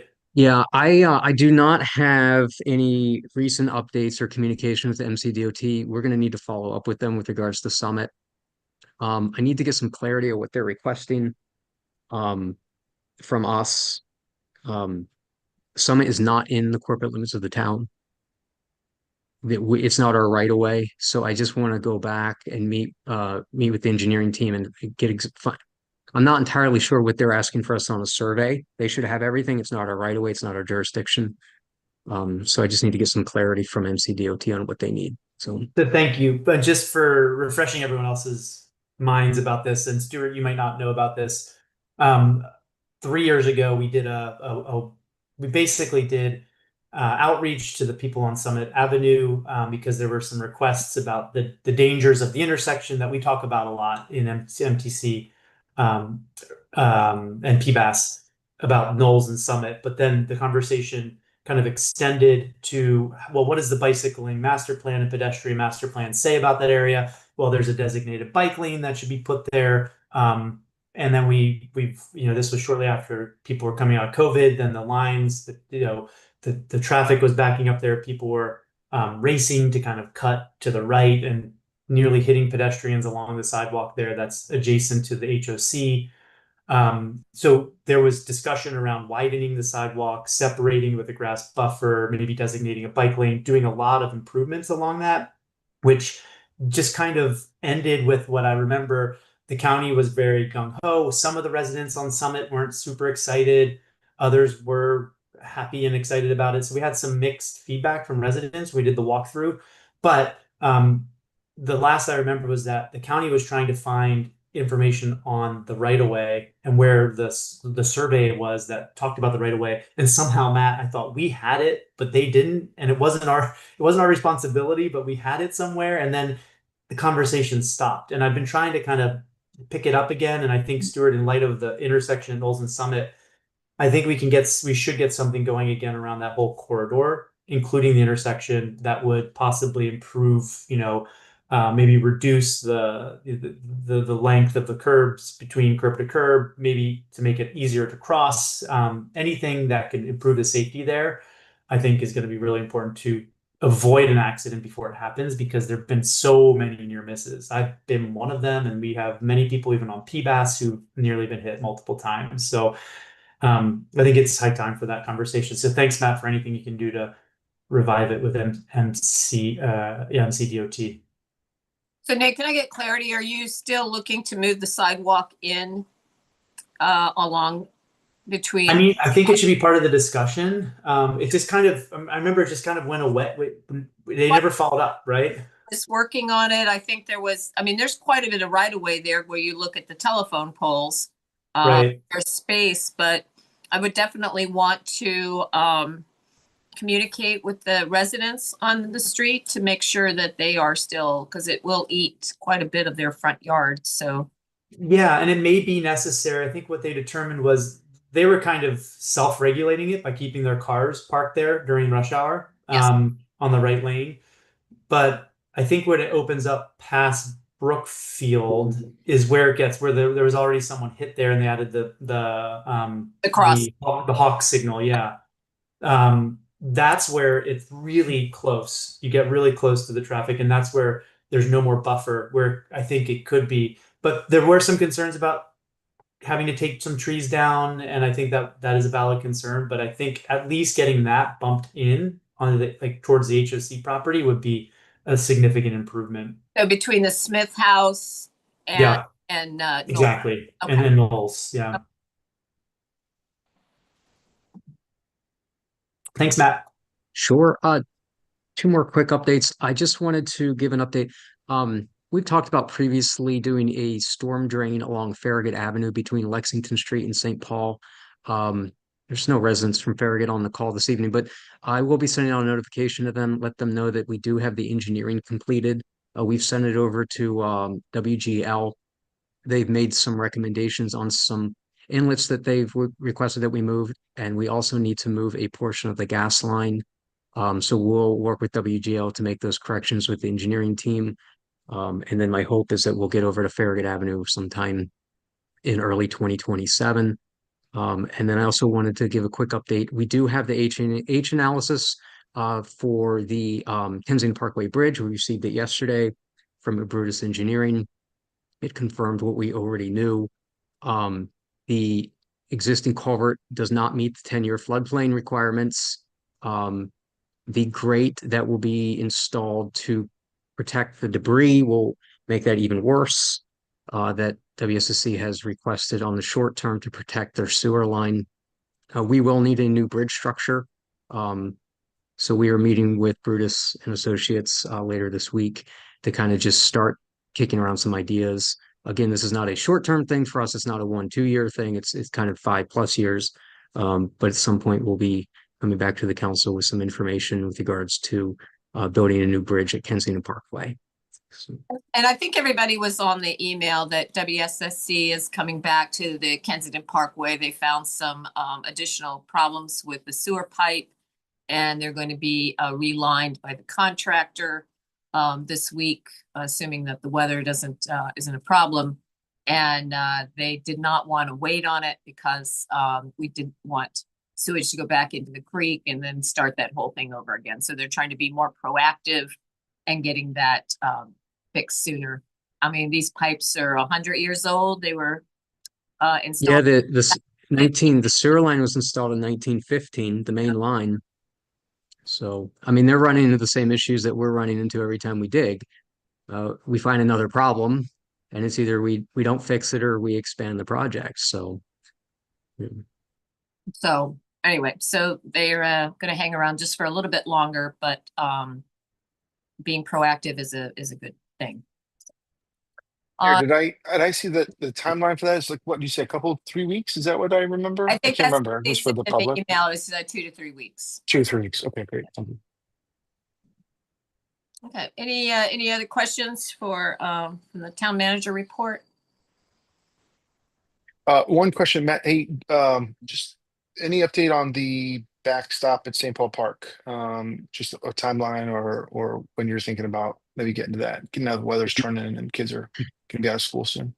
I'm hoping to have it down before Memorial Day. That is my hope. Okay. Please don't hold me to the I don't know. No, it's fine. Thanks, man. Appreciate it. Okay. All right, since before we go into ordinance and resolutions and regulations, I'm going to open it up for public appearances. It's your opportunity to bring something up that's not already on the agenda.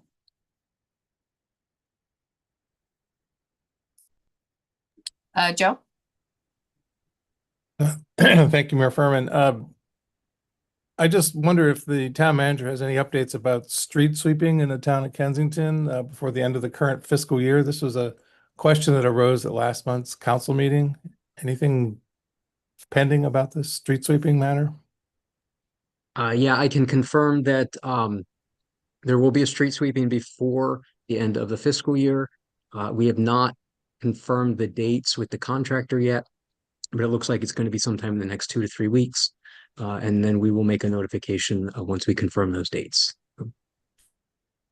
Great. And any updates about the striping along the new crosswalk at the ends of Kensington Parkway, at the very south end of the town?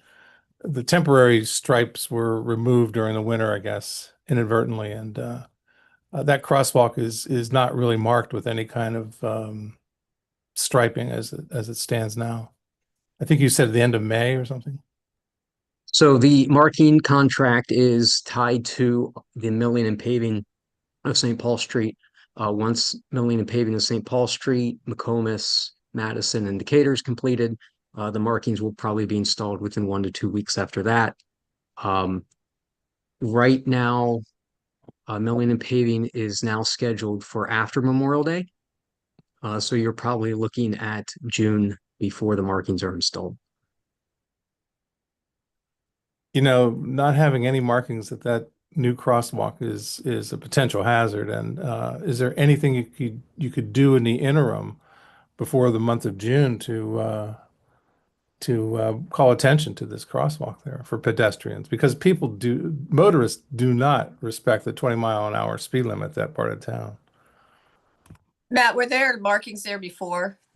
There were not. So we reconfigured the entire intersection to make it more pedestrian safety in November. The markings that were put down by the contractor were taped. They didn't even meet code. They were ripped up by the snow plows. The thermo will be installed within the next 4 weeks. There's no temporary tape going down. Okay, thank you. Is there any other temporary measure that could be taken? You know, there's some signage perhaps that could be installed in the middle of the street. I don't know. I mean, it just seems like it's a hazard that there are warning signs for the crosswalk posted on both approaches. It meets code. We will not be doing anything else until the final markings are installed, Joe. Great. So sometime in June then, maybe, is what we're looking at. I believe so. Okay. Thank you.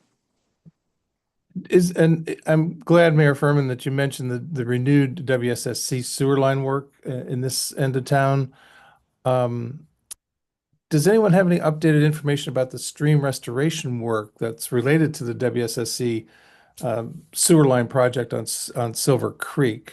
I understand that the stream restoration work has not been completed, and do we know when that might be completed? I do not know. Who was going to do that? Was that Parks or was that? I think it's a WSSC project that of course has to have county permitting, but that's just my surmise. Okay, we'll look into that. Okay. And finally, um, I just wanted to mention that that there have been no contested elections in Kensington since 2022. No contested elections for town council since 2022, even though every year is an election year in Kensington. And there was a time when contested elections, competitive elections for town council were fairly typical. 2020, 2021, 2022 all saw competitive elections for council. And but of late there haven't been any, and it's kind of a sad statement about local democracy, I think, too. And the last competitive mayoral election in Kensington was in 2020. And we've had one competitive mayoral election in the past 14 years. So I don't know. I would hope that the mayor and council would think about ways of invigorating local democracy in Kensington. Maybe thinking about term limits, because it seems to have worked fairly well at the county level in terms of getting new faces and new blood into the political system, which would not be a bad idea. If it works well at the county system, why not try it at the town level?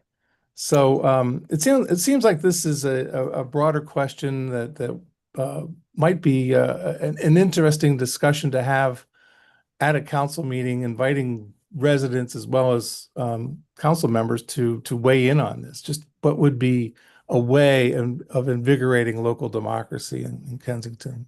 Term limits might be an answer. There might be other answers too.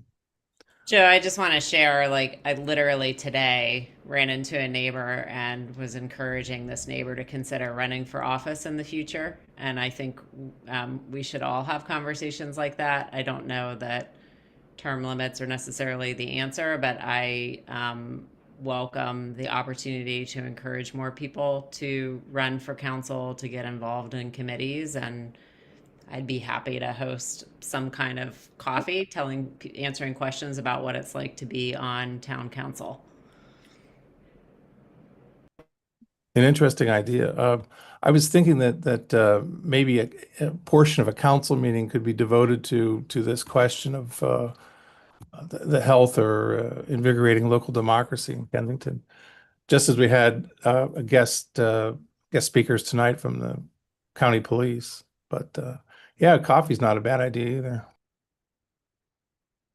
I do think from my discussions with people is they don't have the time, because this does take time. It does take a lot of time, and especially for people who have children and full-time jobs.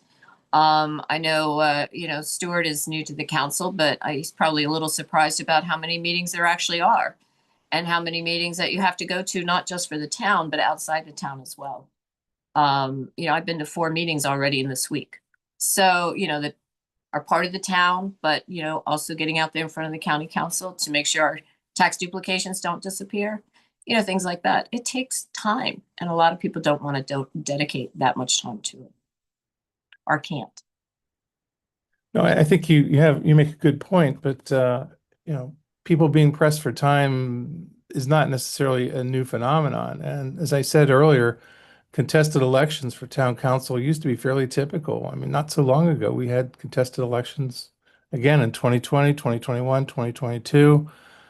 And every year is an election year in Kensington. So we used to have some competition for these offices. And even going further back, there were contested elections for council in Kensington in 2010, 2011, 2015, and 2017. So yeah, I see your point, Mayor, about the about time being a real factor, but that doesn't explain why we had competitive elections not so long ago. Well, I think most of them are when a council member decides not to run. The one you're pointing out is when Darren said, "I'm not running," so that left an open seat. So more people did feel like they could come in. So it just depends on where people are at the time, and maybe there's also, I'm happy. I don't, we don't need to make a change. So, John? Hi. Yeah, as somebody who ran for one of the elections that Joe is referring to, I guess I would share that I think part of the reason that there aren't contested elections in the last few times is because people are pleased with the mayor and council and feel good about the leadership. And indeed, Joe, if he, because he seems like he often has issues, I mean, he might consider running himself. But I know for me, I am really pleased with the mayor and council we have, and wouldn't just run to create kind of a hunger game. I appreciate what we have, and don't think that I would necessarily add value. So wanted to put that perspective out there as somebody who had run in actually a couple of the more recent elections, but absolutely follow what's going on in the town. Am aware of when elections come up, and deliberately did not run because I think we are really fortunate to have the leadership that we have going on. Thanks. Thank you, John. Okay. Let's, if there isn't anything else, Joe, let's move on to ordinance resolutions and regulations. Thank you, Mayor. Council, before you this evening is ordinance number O-01-2026. This is the adoption of an ordinance of the mayor and council of the town of Kensington to appropriate and adopt the fiscal year 2026-2027 FY27 budget and to levy a tax on certain and real personal property within the annotated code of Maryland. We've made, I'm sorry, the public record was held open till 4 p.m. this past Friday. We received one additional comment by email, which was responded to by Mayor Furman. We do have a couple of amendments to request before the council this evening. We wanted to add the $100,000 grant that was rolled over from the District 18 delegation. These funds will be allocated to the town hall renovation project, specifically to repoint the existing bricks on the front facade and to do some roof patching work. We also updated yes. The brick facade, is that just the front or the back too? Well, it's going to have to be phased. The whole building is going to be more than 100,000. So I think we're probably going to start with the front. We'll have some proposals for the council in the next the June council meeting. We should have a proposal for the council to look at, and then the roof patching. We don't need a new roof. We just have some patchwork we need to do. Okay, I was just thinking that maybe the repointing shouldn't just be specific to the front. I mean, just repointing the brick as needed. The main areas are their back of the building and the back of the parking lot is a main area, and then the front, the east and west sides aren't too bad. Armory is the west side. It was done in 2005. It's okay, but it's the front and the rear of the town hall that needs the repointing the most. Okay. So that $100,000 is going to be allocated to the town hall renovations. And then we were able to clarify an inconsistency that we found in the personal property business tax revenues with the state since the public hearing. So they were able to update that number. So it added $15,110 to that revenue. So the total revenues for FY27 increased by $115,110. $100,000 of that is the grant. And then the $15,110 is the additional funds for personal property tax. Those additional funds will be allocated to the CIP specifically just to keep things simple into vehicle acquisition fund. I think we had only allocated something around $4,000 previously, and we just added the additional $15,000 to that line item. So if the council would like to accept those two amendments within the FY27 budget. Do you want us to vote on the amendments first or just include them in the You can just include them as amended. Okay. Unless you have, I'm assuming you might have questions, so. Okay, does anybody have any questions on the amendments that Matt brought up? It doesn't look like it. Okay, can we make a motion? Sure, I'll move that we adopt ordinance number O-01-2026 to appropriate and adopt the fiscal year 2026-2027 budget and to levy a tax on certain real and personal property under the annotated code for the state of Maryland as amended and described by the town manager. Is there a second? Second. All those in favor? Aye. Aye. Aye. Okay, thank you very much. Thank you, council. Susan and I will submit the tax rates to the state tomorrow. And we should be good standing. So We like good standing. yeah. Before you this evening is resolution number R-08-2026, a resolution of the Mayor and Town Council of Kensington authorizing a contribution in the amount of $25,000 from the fiscal year 2025-2026. That's the current fiscal year budget to the Noyes Children's Library Foundation for the restoration and renovation project at Noyes Children's Library. The council last year approved a budget with a $25,000 allocation to Noyes. That is this amount. We just have not allocated it as of yet. And for a record, we did add $10,000 within the FY27 budget, which begins July 1st. If the council approves, as they just did, approve that, it would be a total allocation to Noyes Children's Library Foundation of $150,000 since 2016. And just to add on, I want to mention that the Maryland House and Garden Pilgrimage is June 7th. And the proceeds from that, which we have a small amount of money in our current budget to cover some of the costs for the Kensington Historical Society, who has put together the committee to run this. And we are waiving the fees for the construction of the Noyes Library Foundation, which is what, a few $1,000s, Matt? It's not a whole lot. That will be, but the Maryland House and Garden Pilgrimage, all the proceeds will also be going to the Noyes Library Foundation. So very excited about that. So I hope everybody's bought a ticket. Even if you can't come, please buy a ticket and support the fundraiser. Okay. Any questions about the resolution R08 2026? No questions, but a comment, Mayor, before we vote on this resolution. Just since the groundbreaking for the renovation was last weekend and we were all there able to attend, I thought you had wonderful and gracious comments to make. I want to make one comment, and that is that I am extremely proud of the Friends of Noyes Library, the Noyes Library Foundation, and the town of Kensington for how many times we have continued to contribute and up the amount of money that we as a township have put toward the project. I think those two things, but especially the foundation's steadfast work, is what got that project to where it is. There were times where other forces attempted to remove it from the county's budget. And I think the public activism, and I think the loud voice and the financial contributions that you kept reminding the county of, and our District 18 delegation kept reminding the county of, helped the right decision to be made, which was to preserve that historic building and make it better for generations to come. So before we vote on this next installment, I just want to say I'm very proud of the position that the town has taken on this.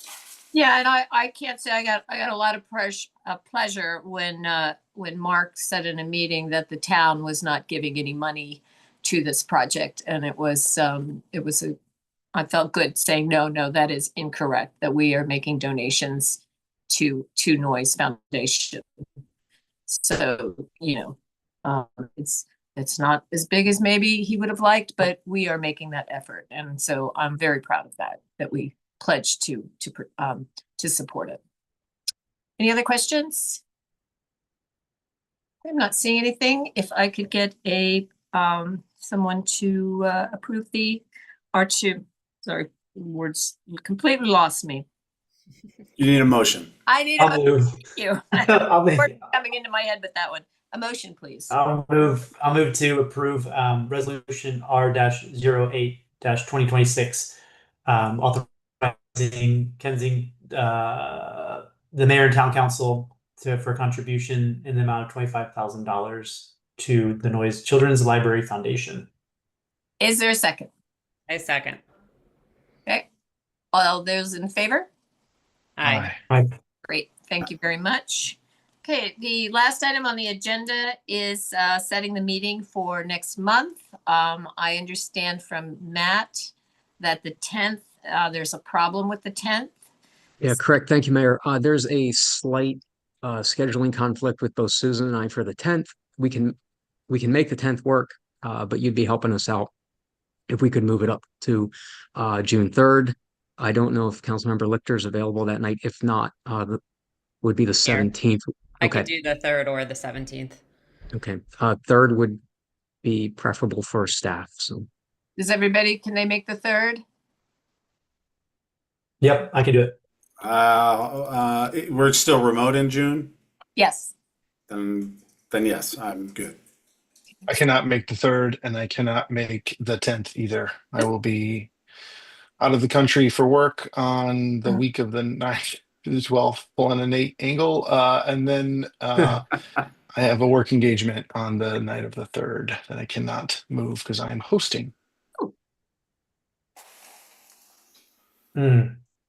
Sorry. Does another night that week work?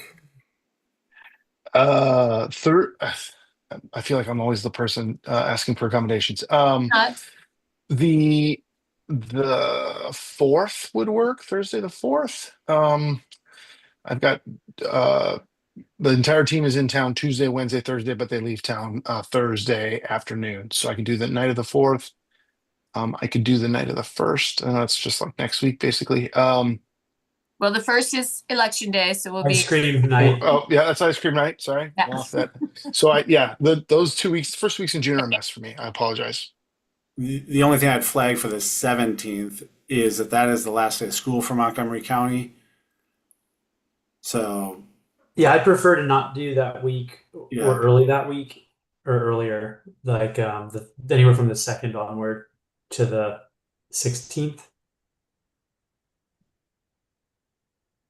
wait, And did you just say not from the 2nd to the 16th? no, only between those dates, not after. Got it. Okay. First thing I was like, And if it's whoa. gonna get hard after that. So, yeah, the Maryland Municipal League, that's the week of the 15th. I think I'm the only one going. Is that right? To the MML. I see some shaking heads. I'm not going. Right? I'm not. Not going. Yeah, and yeah, I mean, I don't know why they pulled it up a week earlier because kids are still in school. So Yeah, that's not a week. yeah. What about the 8th? Did you say Yeah. you're gone the 9th, Stuart? Yeah, I've got a red eye on the 8th. Yeah, Oh. I'm gone the 8th through that whole week. Sorry. How about the 4th? We looked 4th, at I can do the 4th. Yeah. Do the 4th. I can make it work, yeah. Thursday the 4th. Sue Ellen, does that work for you? Thursday, June 4th? Yes, it does. All right.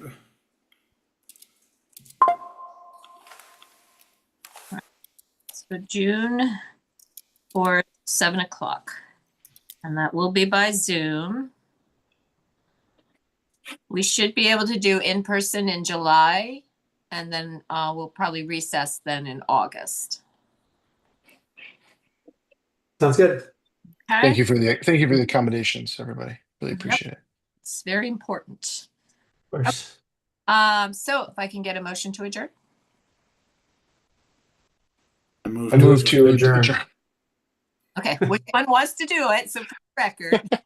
Who's trailing in the points? That's me. It's me. I move to adjourn the town council meeting For for a second, Connor? May 2026. I will second. Oh, okay, all those in favor? Aye. All right, thank you very much. Thank you. All have Thank Thanks a- all. Good night. Excuse me, Bye, Yeah. everyone. it's raining, so all of that that grass we put down is getting a good drink. Yeah. Nice. All right, take care.